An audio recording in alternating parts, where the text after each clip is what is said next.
Good day guys, Section Diamond. Welcome again to our online class, the Computer System Servicing.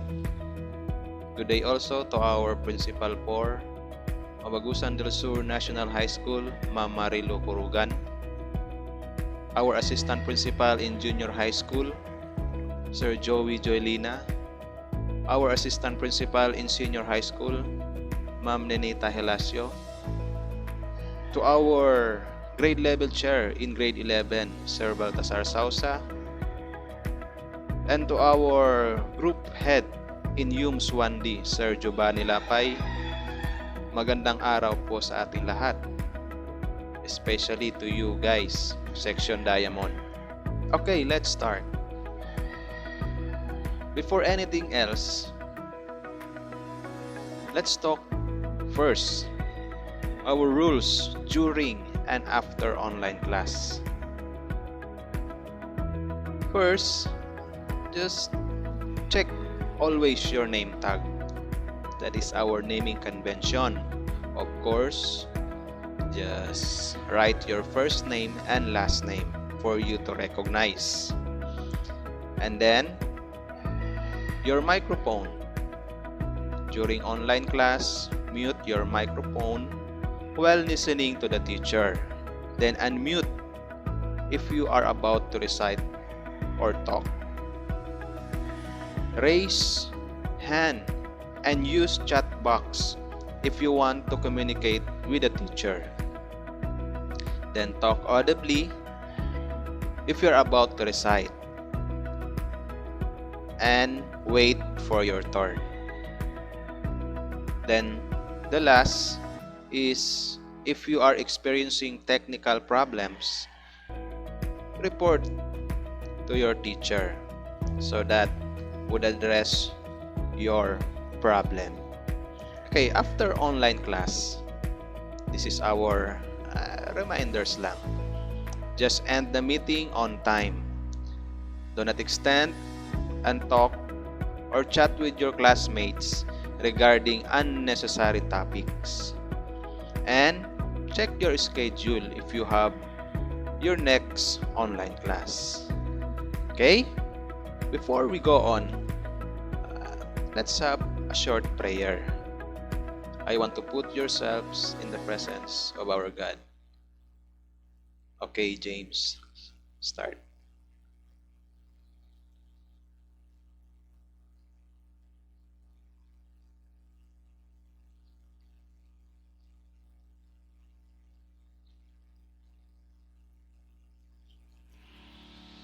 Okay, thank you. Let's check first our attendance. Sige. Arnold, kindly check your classmates and identify who is absent. Good. That's good. Thank you, Arnold. Now,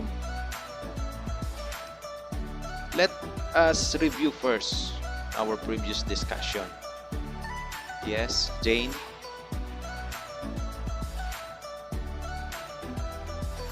Right. That is all about BIOS. The BIOS, Basic Input-Output System, is the basic controller that allows all of the components that make up a computer system to talk to one another. And remember, one function of BIOS is a POST. P-O-S-T. That is power on self test. Okay. And don't forget, POST is just a test. Iti-test ng POST ang computer kung good ba o merong error during startup. Okay? So, let's go to our topic today. Our topic today is the fundamentals of operating system. You have already knowledge about OS or operating system. And why computer need OS? Sa discussion natin ngayon, masasagot yang mga katanungan na yan. But before we go on, class, let's have a trivia for today. Okay, this is our trivia. You probably interact with a lot more operating system than you realize. Even your router and TV are running their own operating system. There's some sort of OS behind most digital devices, from CD players to traffic light. Kung napapansin ninyo, may logo dyan na Windows, Mac OS, Android, at saka Linux. Mga operating system yan, logo. Okay, but even our television, your router, even mga wearable devices, may operating system yan. Meaning, nai-encounter natin every day ang operating system. Now, before we go on to our discussion, let's have an activity. This is guessing the picture or Pictionary. No? Okay. The class will be divided into 3 groups. Each group will select one leader. So this is our group. We have 3 groups. Leader for group 1 is si Ralson Byron. Sa group 2, si James Michael Mangiran. Sa group 3, si Jane Ann Aguilar. Okay. This is our mechanics. We will use Google Jamboard. Are you familiar with Google Jamboard? That is online whiteboard. That is one services of Google. Okay. This is what you are going to do. You will guess the object being drawn in whiteboard within 40 seconds only. The right answer is equivalent to 1 point. And the group with the highest point will be the winner. Okay? So I will open the Google Jamboard.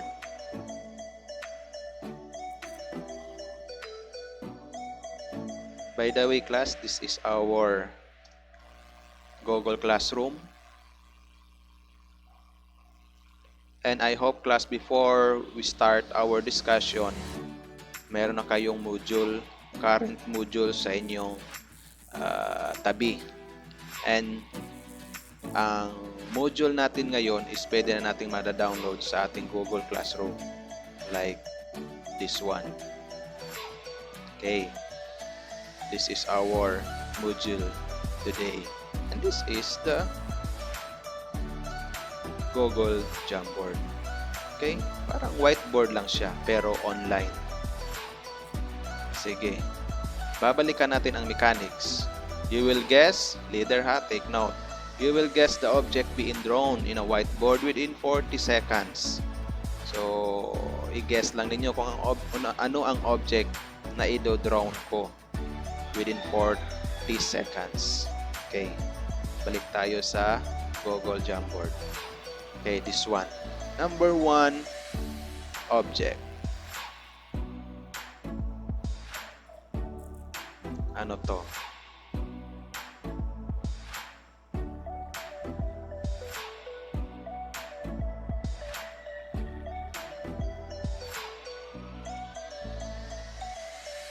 Yan.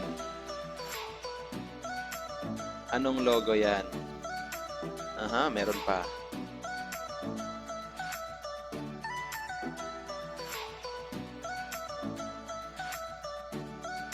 Yan.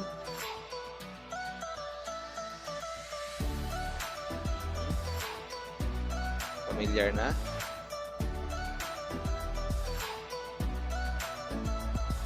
Okay, group 1, that's correct. That is Windows. Another. Okay, another is, ibahin natin ang kulay.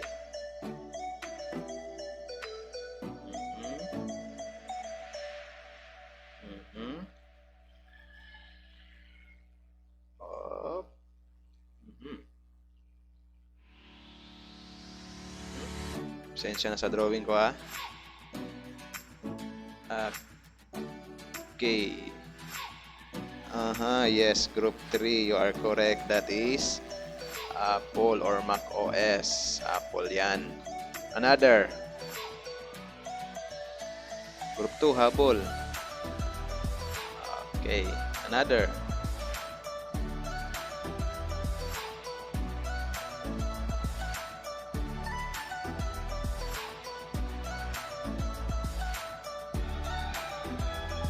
May mata siya. May mata. Smile.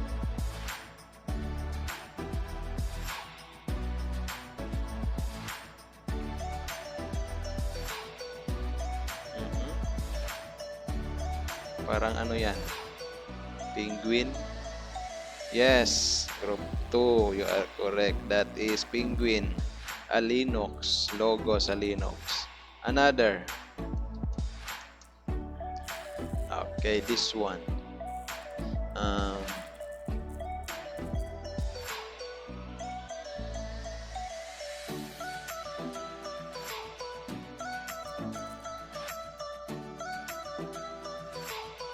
Yan.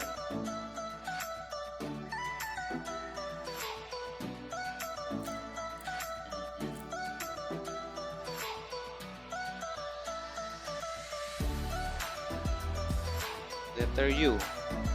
Yes, group 1. That is a Unix. Another. The last one. Okay. Last na lang to. Okay. And circle. Circle. Circle. Circle.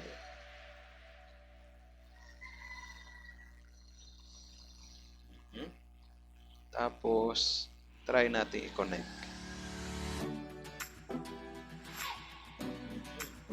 Letter N. Letter N. Circle. Circle. Circle.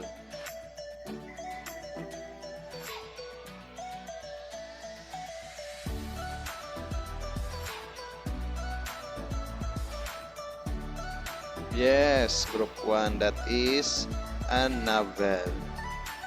Okay, I think ang winner is group 1. Group 1 got 3 points. Okay? So, if you notice, class, ang activity natin is more on object or logo that represent operating system. Okay? Kuha nyo? Sige, this is our objectives today. Number 1, know the meaning of operating system. So after this session, after this class, you will know the meaning of operating system. And you will explain the meaning of operating system, of course. Number 3 is you will identify the different example of operating system. Okay, continue. Take note ha, ang topic natin ngayon is fundamentals of operating system. Sige. Operating system is a system software commonly simplified as OS. An operating system is a set of programs that manage computer hardware, resources, and provide common services for application software. The operating system is a vital component of a system software in a computer system. Vital component, no? Without the operating system, I think hindi gagana ang mga application software like the second information. Application programs require an operating system which are usually separate program but can be combined in simple system. So, pwede siya makombine pero hindi gagana ang application software without operating system. Operating system are found on almost any device that contains computer, from cellular phones and video games consoles to supercomputers and web server. So, marami tayong may encounter ng mga devices na merong mga operating system. Okay? So, nagets nyo na what is an operating system. Kaya need talaga ng computer ang operating system because operating system is a vital component. These are the examples of operating system. Number 1, DOS, Windows, Unix, Mac OS, Linux, Novell. Let's talk about DOS. What is a DOS? DOS pala ay Disk Operating System. DOS was the first widely installed operating system for personal computers. It is a master control program that is automatically run when you start your PC. Bago ang Windows 10, Windows 8, Windows 7, Windows 2000, Windows XP, Windows 98, Windows 9X, DOS pa ang operating system ng mga computer.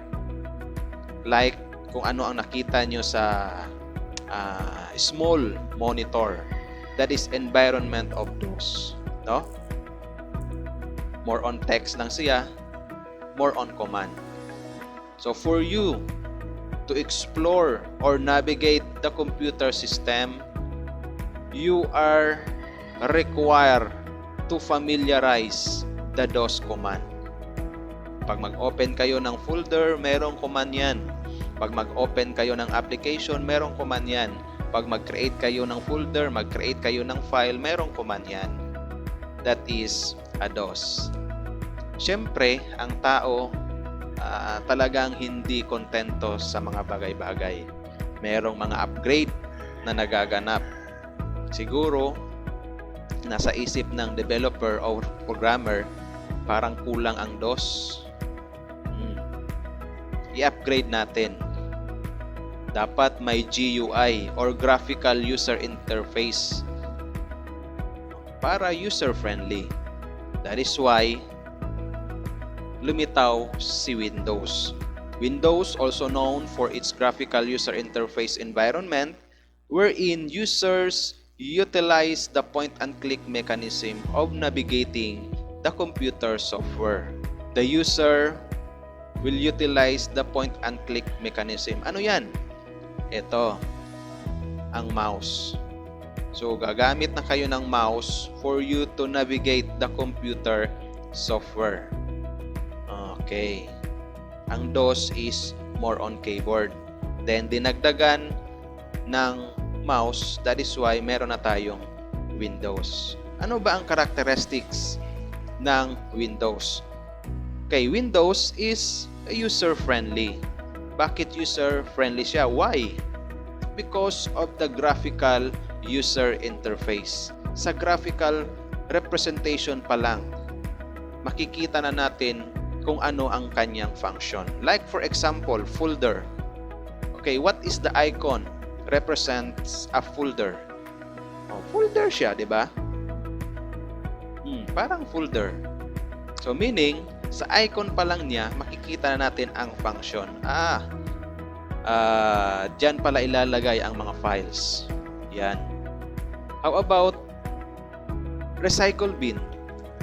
Okay, what is the icon represents recycle bin? Basurahan. Yes. Okay, diyan ilalagay ang mga unnecessary files.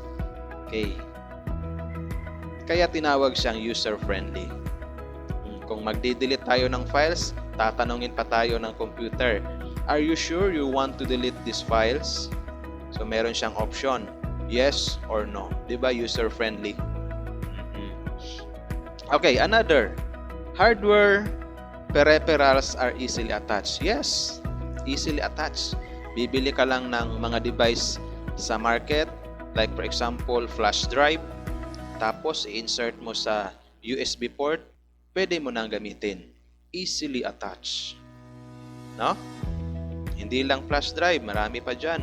Mga wireless adapter, pwede, easily attached. Okay, another, more applications are available. Isasabay ko na lang ito. Support is highly available. Application and support are available online. Maraming application na pwede nating ma-download online.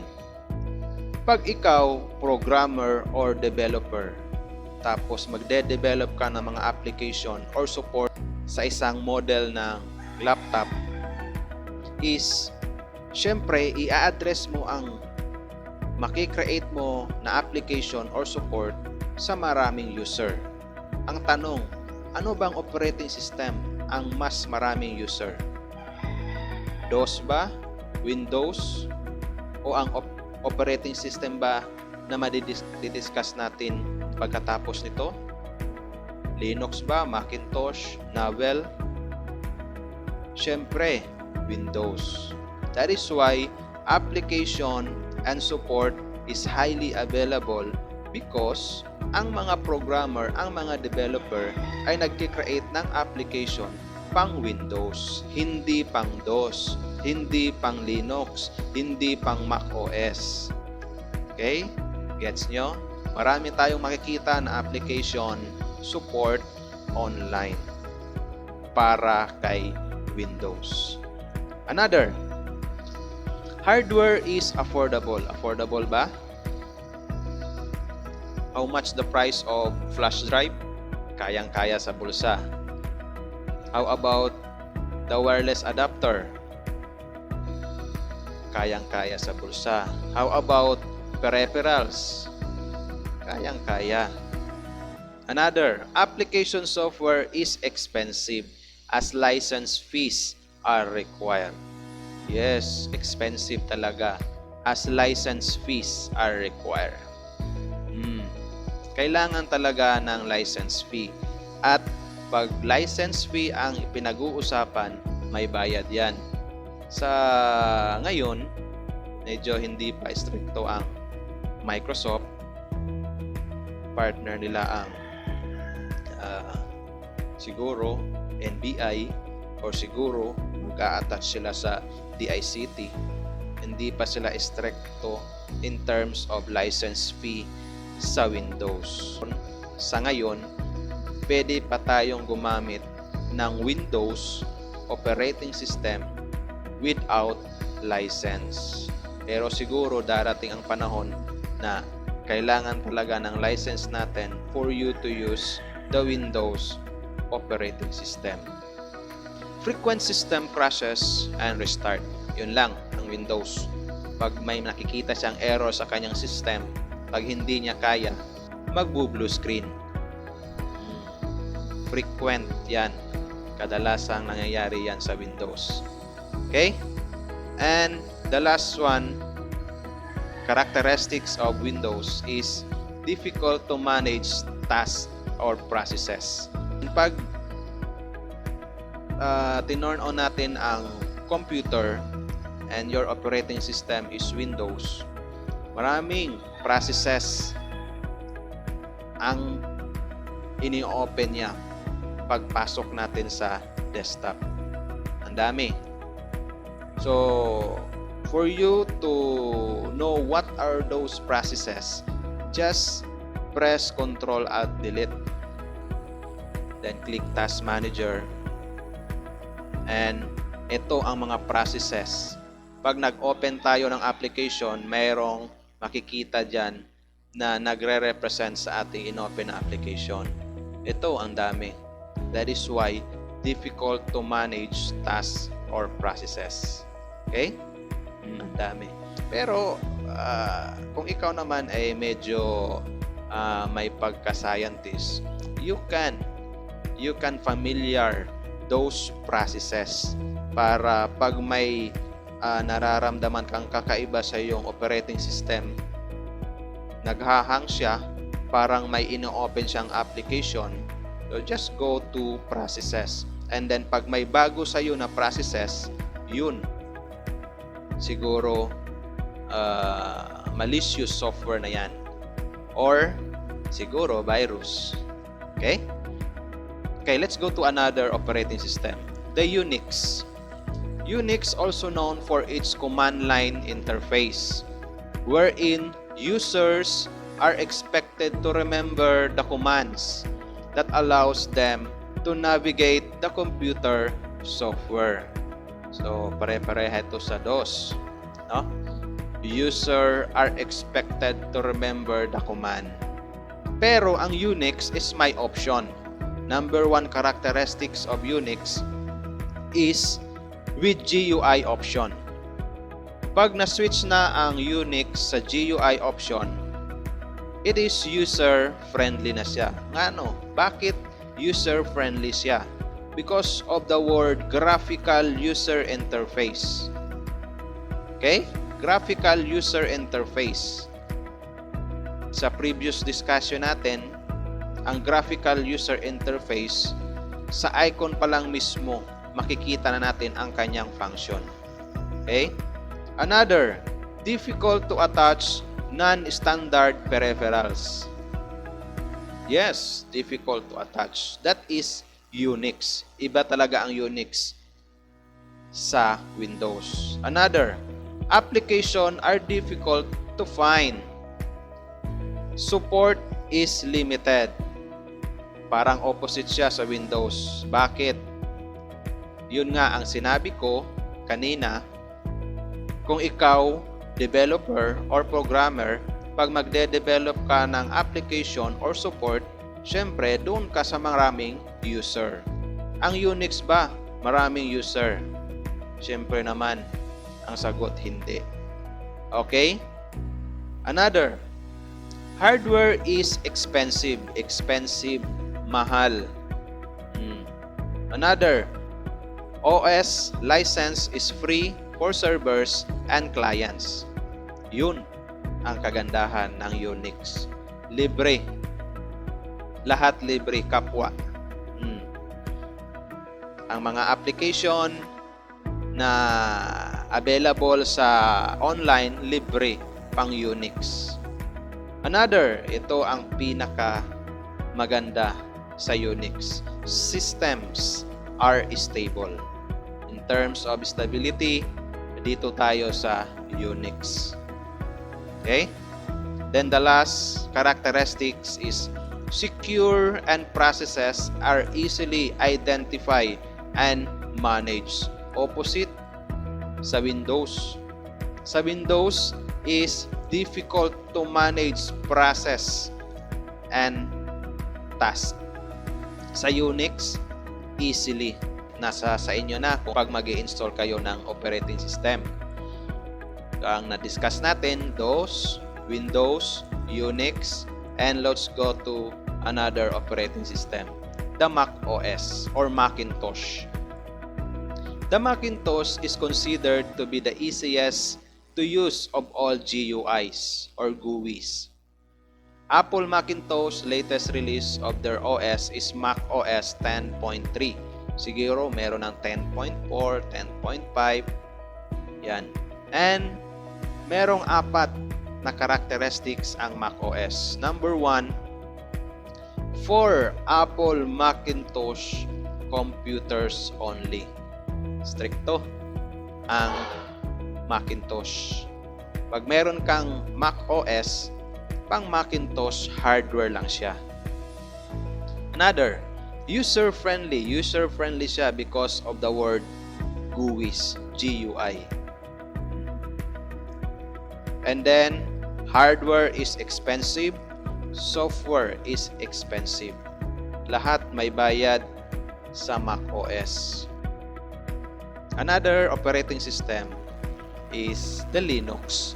Linux slowly becoming popular among computer users because of it is inexpensive and provides a GUI option for users. It runs mainly on Intel platform. Okay, becoming popular ang Linux. Sa ngayon, hindi siya popular. Ang popular ngayon is Windows. Pero becoming daw siya because ang daming mga version ng Linux. At every version of Linux, meron siyang mga specific, may mga additional functions siya na user-friendly talaga. That is why slowly becoming popular. At meron siyang GUI. Pag meron siyang GUI option, it is user-friendly. That is one characteristics of Linux. Then the second one is difficult to attach non-standard peripherals. Difficult to attach. Kung napapansin nyo class, if you notice, almost the same siya sa characteristics ng Unix, ang Linux. No? The third one is application are difficult to find. Support is limited. The same siya sa Unix. Bakit? Why? Yun nga ang sinabi ko. Kaunti lang ang user sa Unix at Linux. At kung ikaw ay web developer or programmer, siyempre, doon ka sa maraming user para maraming bibili ng application mo. Maraming gagamit ng application mo. Okay? Hardware is expensive. Yes. Another, OS license is free for servers and clients. Tama ba? Same sa Unix. Ito ang kagandahan ng Linux at Unix. The OS license is free and OS license is free for servers and client at systems are stable. Stable siya. Libre at stable. Anong gagamitin nyo? DOS, Windows, Unix, Linux, Mac OS. And then the last characteristics of Linux is secure and processes are easily identified and managed. Almost the same ang characteristics ng Linux sa Unix. No? Opposite siya sa Windows. Okay. The last operating system, Novell. Novell was the first launched software based on file server technology. Okay, pag may na-encounter kayo na word na file server technology, that is referring to networking. Meron pang word nga LAN, that is local area network. So meaning, ang Novell pala is good for networking. Let's talk about characteristics of Novell. Novell, very full-featured. Ability to add users, assign rights to users, easy to set up, printer sharing. So more on networking talaga siya.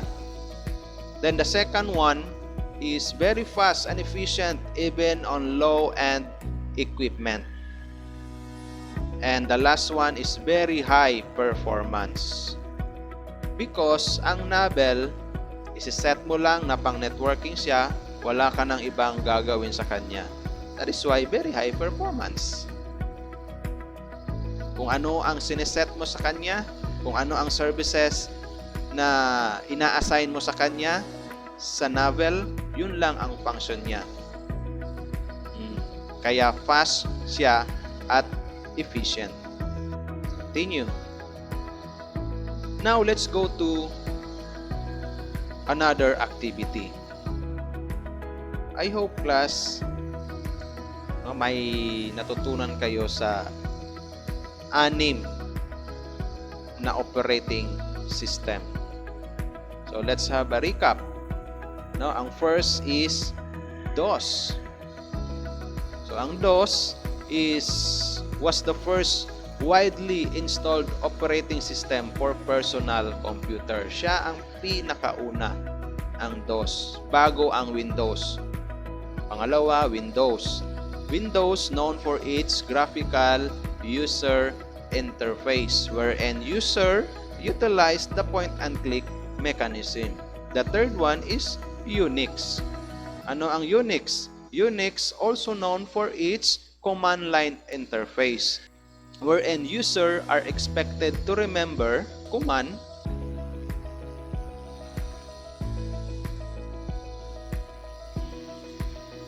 Okay, let's go to the second operating system, which is the Microsoft Windows. And then, ang panglima is Linux. Linux is slowly becoming popular among computer users. And then the last one is Navel. Ito yung Navel. Was the first LAN software based on file server technology. This is for networking. Then, let's go to another activity. Okay? Sige, this is the mechanics. Again, the class will be divided into 3 groups. Each group will select one leader. Same group, same leader. Leader sa group 1, si Ralson Byron. Leader sa group 2, si James Michael Mangiran. Sa group 3, si Jane Ann Aguilar. Okay, the mechanics. You will guess the operating system being stated in our screen within 40 seconds only. The right answer is equivalent to 1 point, and the group with the highest point will be the winner. Okay, we have 1, 2, 3 groups. Okay, take note, leader. OS number 1. System daw are stable. OS license is free for servers and clients. Application are difficult to find. What is that? Tama, group 2. That is Linux. Another. This is OS number 2. User-friendly daw siya. Hardware peripherals are easily attached. More applications are available. Ano yan? Yes, group 1. That is, anong logo yan? Windows. Tama. OS 3. Very full-featured, ability to add users, assign rights to users, easy to set up printer sharing, very fast and efficient, very high performance. Oh, umabol ang group 3. That is Navel. And the OS number 4, ito. Yun. Ay, group 1. Alert ang group 1. Meron kasing hint for Apple Macintosh computers only. Hardware is expensive, software is expensive. Tama. That is Mac OS. Ang winner is the group 1. I hope guys, meron kayong natutunan sa discussion natin. Now, you are required to take an assessment in our Google Classroom. I will give you 10 minutes to take the assessment. Just open our Google Classroom. Ito. At pupunta kayo sa classwork. And then, i-open nyo ang Lesson 8 assessment. Ito. And meron diyang mga question wherein you are required to answer. Especially the number 6 and 7. Number 6, what is the most commonly used operating system nowadays? What is the best operating system for you? Okay, 10 minutes. Okay, time is up. Let's check your output. And to check your output, we will open our Google Drive. And open natin ang Google Classroom na folder. Then dito tayo sa Computer System Servicing na folder, Grade 11 Diamond. And ito ang Google Form natin, Lesson 8 Assessment. Thank you. Mayroong 10 na tumugon sa ating assessment. Sino yun? Ito si J. Ann Aguilar. Aguilar to, hindi to Aguilera. RJ Gamboa. Jobert Cesar Basilisco. Ay, nadoble. J. Ann Aguilar. Mark Ken Peñas. James Endoso Abaw. Kent Jom Castaño Montes. Okay. Ito yung mga sagot nyo. And this is recorded. Okay, class? Recorded to siya. For example, ito. Question number 6. What is the commonly used operating system nowadays? Maraming sumagot ng Windows. Yes, tama. Kung magkakandak tayo ng survey ngayon, out of 10 computer user, maybe 7 ang gumagamit ng Windows. Ang 3, gumagamit sila ng Unix siguro, Linux, Mac OS, yan. Okay. Lastly, class, I want you to watch the video presentation coming from YouTube. This is the computer basic understanding operating system. This is additional knowledge para sa inyo, class. No? Okay, you're going to watch the video after sa discussion natin. And this is playable in our Google Classroom. Okay, guys? Thank you, guys, and have a nice day. See you next meeting. Thank you.